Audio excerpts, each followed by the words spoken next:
Minocratie et institutions. Ceci est un second épisode de réponse aux questions que l'on me pose lorsque je présente l'idée de la minocratie autour de moi. Pour en comprendre les tenants et les aboutissants, je vous invite à aller écouter la lecture complète du texte initial qui présente le concept de minocratie en tant que tel. Vous la trouverez sur Instagram, sur YouTube ou sur Deezer. Pour en faire un rappel rapide cependant et contextualiser ce que je vais dire, il s'agit d'un système de prise de décision politique où, plutôt que de se référer au choix de dirigeants ou de dirigeantes, à la majorité des voix exprimées ou à un consensus, on applique aveuglément le choix des personnes qui subissent une inégalité, à condition que celui-ci remplisse deux conditions fondamentales.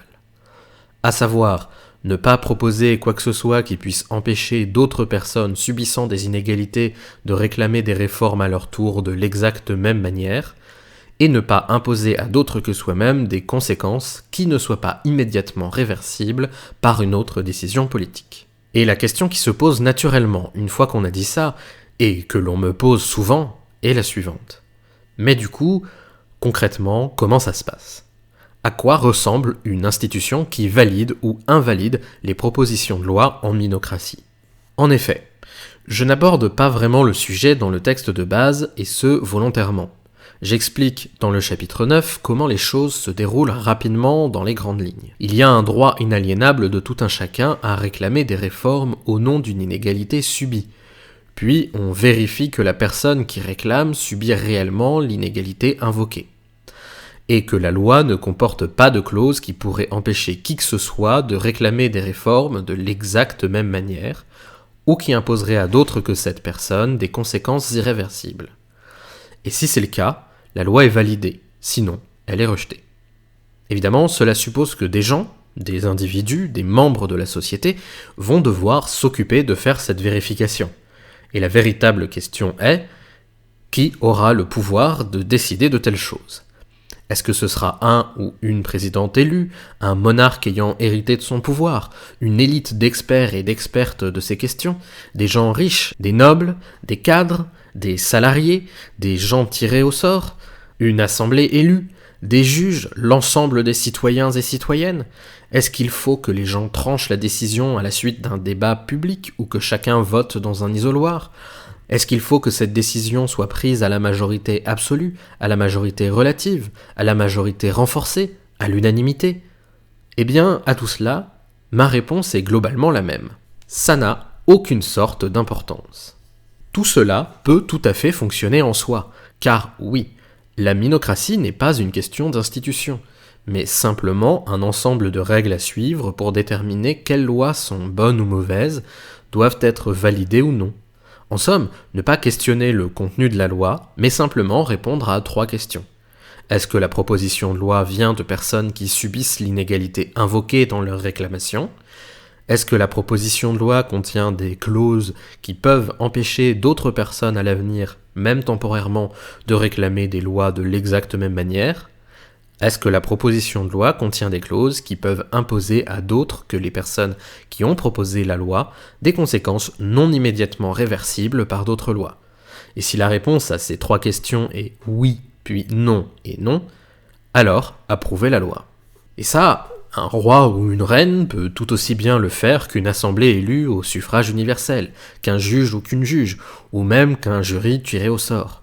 L'important est simplement que, qui que soient les personnes qui s'en occupent, il existe des mécanismes pour s'assurer qu'ils ou elles respectent bien les règles de la minocratie dans leur travail, se concentrent sur ces 3 questions et uniquement sur celles-ci, qu'il existe des moyens de les punir, d'invalider leurs décisions, voire de les révoquer et de leur retirer ce pouvoir en cas de non-respect des règles minocratiques.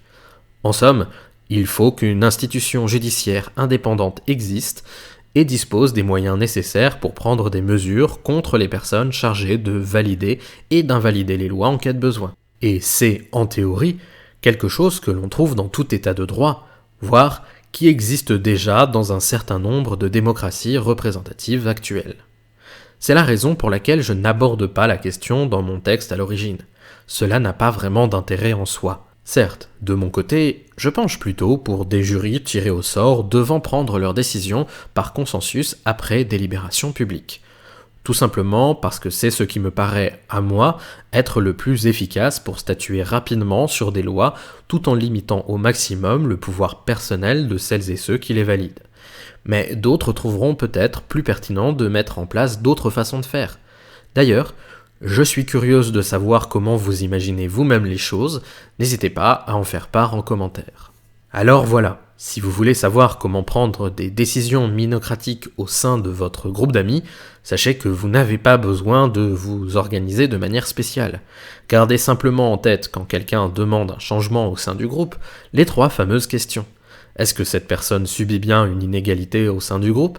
Est-ce que ce qu'elle demande pourrait empêcher qui que ce soit de demander des changements à l'avenir ? Est-ce que ce qu'elle demande impose des conséquences irréversibles aux autres ? Et si vous discutez sans hypocrisie entre vous en vous concentrant sur ça plutôt que sur le contenu de la demande, alors vous devriez aboutir à une décision minocratique. Et si vous êtes dans une association, il suffit que vous écriviez ces règles dans le règlement intérieur comme mode de validation de l'Assemblée générale ou du conseil d'administration. Il en va de même pour la gestion des entreprises. Bien entendu, à l'échelle d'un pays, cela demanderait des réformes constitutionnelles pour intégrer ce mode de fonctionnement dans le processus législatif.